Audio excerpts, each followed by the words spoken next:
Hello friends, let us start with management of brand over time.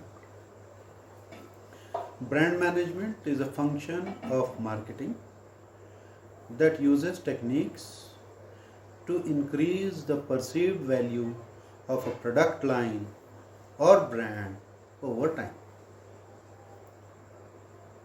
What is brand management? Brand management एक function है marketing का जो use करता है कुछ ऐसे टेक्निक्स जिससे जो इंक्रीज करता है परसीव्ड वैल्यू यानी कस्टमर्स के माइंड में जो वैल्यू है दैट परसीव्ड वैल्यू उसको इंक्रीज करता है, उसको बढ़ाता है ऑफ अ प्रोडक्ट लाइन और brand over time. Product line की परसीव्ड वैल्यू बढ़ाता है या ब्रांड की परसीव्ड वैल्यू बढ़ाता है ओवर टाइम। ओवर टाइम का मतलब over a period of time.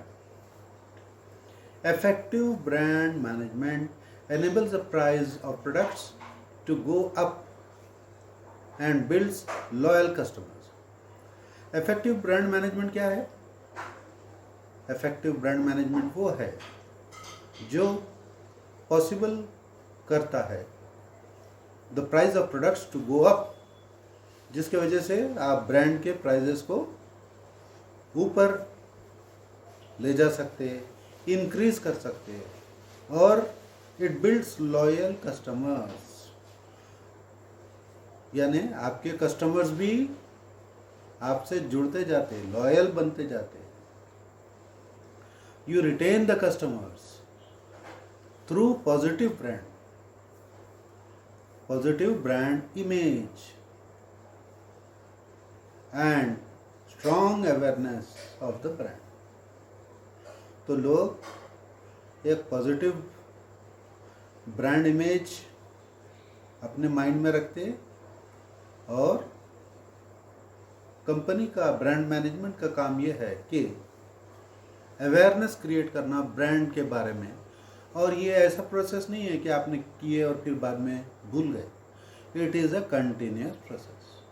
Time and again you have to go on reminding to your customers that this is the brand we have built for you, this is the product we have built for you, this is the product which we have added so many features, this is the product which will perform so many functions। तो आपको continuously उनको attract करके रखना है और उनके mind में image बना के रखना है। वो लोग अपनी कस्टमर लॉयल्टी शिफ्ट नहीं करना, उसके लिए you have to make continuous efforts. Brand management over time का एक तरीका यह है कि आप स्ट्रेंथन कर रहे ब्रांड इक्विटी को बाय डेवलपिंग मार्केटिंग प्रोग्राम्स। आप मार्केटिंग प्रोग्राम्स डेवलप करते विच एक्सप्रेस ब्रांड नॉलेज। जो क्या एक्सप्रेस करता है ये प्रोग्राम? मार्केटिंग प्रोग्राम ब्रांड का नॉलेज इंक्रीज करता और कंसिस्टेंटली इंक्रीज करता, कंटिन्यूसली इंक्रीज करता और कंज्यूमर को कंफ्यूज नहीं करता। कंज्यूमर का माइंड एकदम क्लियर रहता। He knows about the product, he knows what he wants and he gets what he want through your product. However this does not imply that the same campaign is running repeatedly.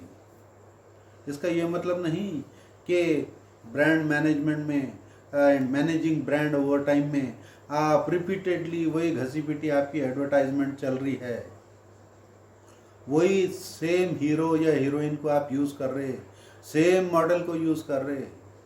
नहीं, you come up with innovative ideas of advertisement, you take up new models, new upcoming models and you come up with innovative strategy to reinforce brand knowledge। आपके पास अच्छा brand ambassador रहना ज़रूरी है, क्योंकि जो नए नए आपके ब्रांड एम्बेसडर्स बनेंगे और वो एडवर्टाइज करके पब्लिक को, लोगों को ये बताएंगे कि आप जो ब्रांड में भरोसा करते हैं वो बराबर करते हैं, यानी आपका चॉइस बराबर है और आपका ब्रांड कंसिस्टेंटली परफॉर्म कर रहा है। Next, we will see what is brand reinforcement. तो आप पहले तो इनोवेशन कर रहे और आपके ब्रांड को you are managing over time, over a period of time. Brand पुराना भी हो गया, लेकिन अभी भी आपका ब्रांड परफॉर्म कर रहा है मार्केट में, लोग उसको लाइक कर रहे हैं और ये एक कंटिन्यूस जर्नी है।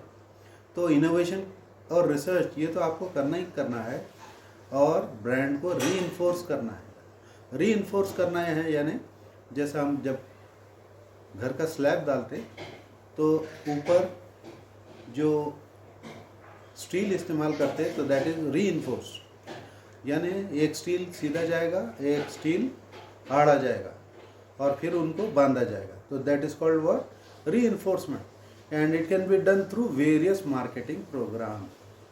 अलग अलग मार्केटिंग प्रोग्राम के थ्रू आप ये रीइंफोर्समेंट यानी फिर से उनके माइंड में आप इमेज क्रिएट कर रहे हैं। Advertising is one of the most common and easy tool of brand reinforcement. Advertisement ये मोस्ट कॉमन टूल है ब्रांड रीइंफोर्समेंट का। Showroom layout also plays a vital role in strengthening the brand. देखिए, एक when you visit a showroom it has an ambience, एक उसका एक अपना एक वो रहता है। तो शोरूम का लेआउट अगर आप चेंज करते हैं, एक न्यू लुक उसको देते हैं, तो that also create a good image in the minds of the consumer. Marketing में कभी कभी क्राइसिस डेवलप हो जाते हैं ब्रांड के रिलेशन में, तो उसको हम बोलते हैं क्राइसिस मैनेजमेंट। इसमें कम्युनिकेशन का बहुत इंपॉर्टेंट रोल रहता है। Crisis communication is an integral part of public relation. तो आपको पब्लिक को बताना पड़ता है कि what information you are getting that is not correct, that is the half truth, and you are going to tell the whole truth, okay? And how some people are trying to tarnish your image, कैसा लोग आपको बदनाम कर रहे हैं, आपके brand को बदनाम कर रहे हैं, आपकी कंपनी को बदनाम कर रहे हैं। तो ऐसा कुछ भी नहीं है, आपको ये उनको बताना पड़ता है। Reputation of organisation, reputation of brand, that in the minds of the public, public image, इसको आपको प्रोटेक्ट करना है। तो crisis communication deals with damages and the earn negative media caused by third party influence.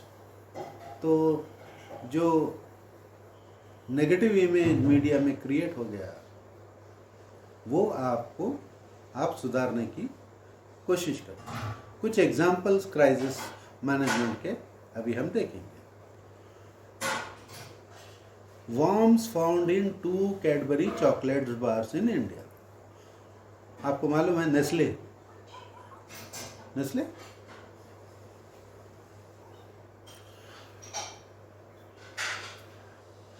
worms found in 2 Cadbury chocolate bars in India। Cadbury Nestle का competitor है। 2003 में it was reported in the news that 2 Cadbury bars were infested with worms.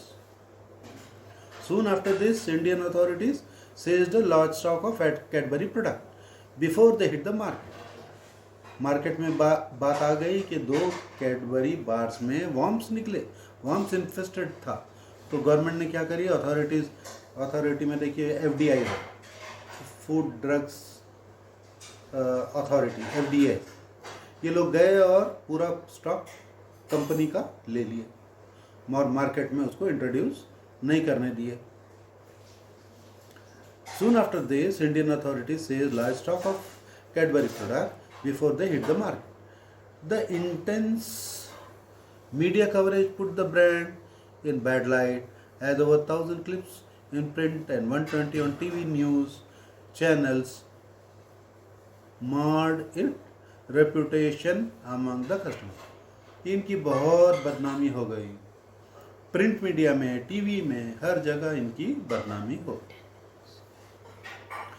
फिर इन लोगों ने क्या करे, जल्दी से अपना पब्लिक रिलेशन एक्सरसाइज इन्होंने शुरू करे। इन्होंने अमिताभ बच्चन को लेकर आए, अपनी फैक्ट्री का विजिट कराए और कंप्लीट प्रोसेस उनको बताया अमिताभ बच्चन को कि देखिए हमारे पास कैसा हाइजीन मेंटेन होता, पूरा उन्होंने बताया।